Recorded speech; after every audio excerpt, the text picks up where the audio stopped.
Beberapa sistem perhitungan dalam matematika telah mengalami banyak perkembangan. Namun, apakah kalian sadar bahwa yang kalian lakukan sehari-hari merupakan penerapan dari sistem matematika diskrit, seperti enumerasi dan kardinalitas?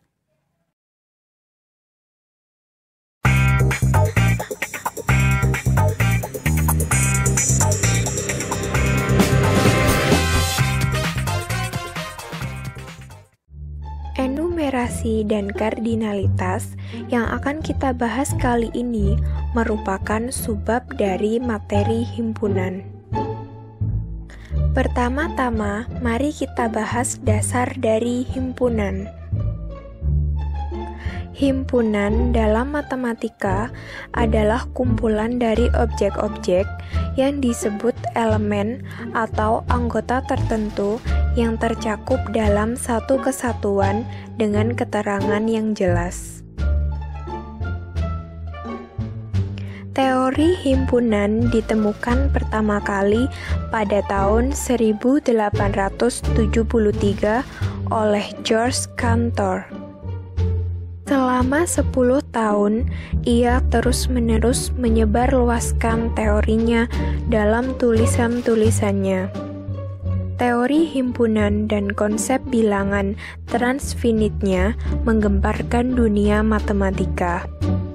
Namun, pada tanggal 6 Januari 1918, pada umur 73 tahun, karena sakit jiwa, teorinya ditentang para ahli matematika pada zamannya. Objek di dalam himpunan dinamakan unsur anggota himpunan yang dinotasikan dengan simbol atau yang biasa disebut dengan elemen. Yang terpenting dari anggota himpunan tidak boleh sama. Kita ambil contoh. Himpunan A sama dengan X, Y, Z, di mana X merupakan anggota himpunan A, atau dapat dinotasikan seperti ini. X termasuk elemen dari A, namun W bukan merupakan anggota himpunan A, atau bisa dinotasikan seperti ini. W tidak termasuk elemen dari A. Himpunan dapat dinotasikan dengan 4 cara. Cara pertama yaitu dengan enumerasi yang menggunakan teknik pendaftaran masing-masing anggotanya. Cara kedua yaitu dengan simbol baku. Cara ketiga yaitu dengan notasi pembentuk himpunan. Dan cara keempat yaitu dengan diagram Venn. Yang akan kita bahas secara mendalam kali ini yaitu cara pertama, yakni enumerasi. Enumerasi memiliki arti dari dalam Kamus Besar Bahasa Indonesia, yaitu pencacahan satu persatu atau penjumlahan. Dalam bahasa Indonesia sehari-hari bisa juga disebut dengan pencacahan, yang memiliki arti yang mendekati yaitu proses pendaftaran atau penyajian semua unsur suatu himpunan dengan tujuan menemukan bilangan unsur himpunan hingga. Terdapat bukti arkeologis yang memberikan dugaan bahwa manusia telah melakukan pencacahan sejak 50.000 tahun yang lalu. Pencacahan lazimnya digunakan oleh budaya kuno untuk mencatat serta memelihara jejak data ekonomis. Beberapa contohnya yaitu pencatatan hutang dan modal yang biasa disebut dengan sistematika akuntansi. Kemudian, pengembangan sistem pencacahan mengarah kepada pengembangan notasi matematika dan sistem bilangan. Enumerasi juga merupakan sebuah cara pernyataan agar suatu himpunan memiliki batas dan tidak memiliki ukuran yang besar. Cara menulis enumerasi yaitu dengan menuliskan semua elemen himpunan yang bersangkutan di antara dua buah tanda kurung kurawal dengan nama himpunan yang biasanya menonjolkan huruf kapital ataupun simbol-simbol lainnya. Contoh umum dari enumerasi antara lain himpunan 4 bilangan ganjil pertama dinotasikan sebagai berikut. Misalkan, kita notasikan sebagai himpunan. Maka, enumerasi dari himpunan A sama dengan 1, 3, 5, dan 7. Atau dapat dinotasikan seperti ini. Contoh lainnya yaitu himpunan 5 bilangan prima pertama. Misalkan kita notasikan sebagai himpunan B. Maka, enumerasi dari himpunan B sama dengan 2, 3, 5, 7, dan 11. Atau dapat dinotasikan seperti ini. Contoh lainnya yaitu himpunan bilangan positif yang kurang dari 50. Misalkan, kita notasikan sebagai himpunan C. Enumerasi dari himpunan C sama dengan 1, 2, 3, dan seterusnya hingga angka 49. Atau dapat dinotasikan seperti ini.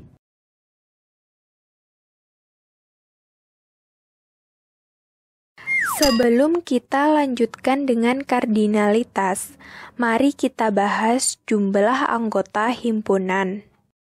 Golongan dari himpunan dapat dibagi menjadi dua, yaitu yang berhingga dan yang tak berhingga. Sebuah himpunan dikatakan berhingga atau finite set jika terdapat n elemen berbeda atau distinct. Misal, n adalah bilangan bulat tak negatif kurang dari 3. Maka, n merupakan himpunan berhingga.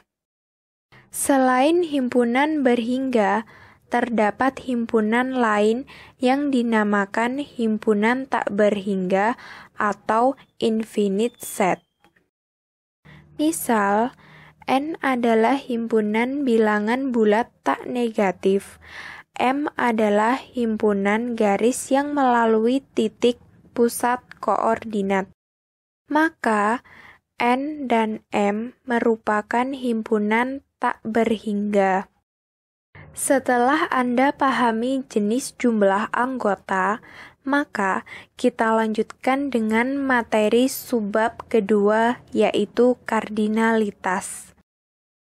Kardinalitas adalah banyaknya anggota dari himpunan. Perlu diperhatikan lagi bahwa kardinalitas dari himpunan tidak boleh menghitung anggota yang sama dalam satu kelompok himpunan. Misalkan, A merupakan himpunan berhingga, maka jumlah elemen berbeda di dalam A disebut kardinal dari himpunan A. Dengan notasi N dalam kurung A. Atau tidak sampai di sini saja. Mari kita ambil contoh dari himpunan berhingga. A sama dengan X yang merupakan bilangan prima lebih kecil dari 20. Bagaimana dengan kardinalitasnya? Maka, kardinalitas A sama dengan 8, yang di dalamnya terdapat elemen 2, 3, 5, 7, 11, 13, 17, 19. Masih belum paham? Mari ambil contoh sekali lagi. Misal, himpunan D memiliki anggota yaitu faktor dari 12. Maka, kardinalitas dari himpunan D berjumlah 6, karena di dalamnya terdapat elemen 1, 2, 3, 4, 6, dan 12.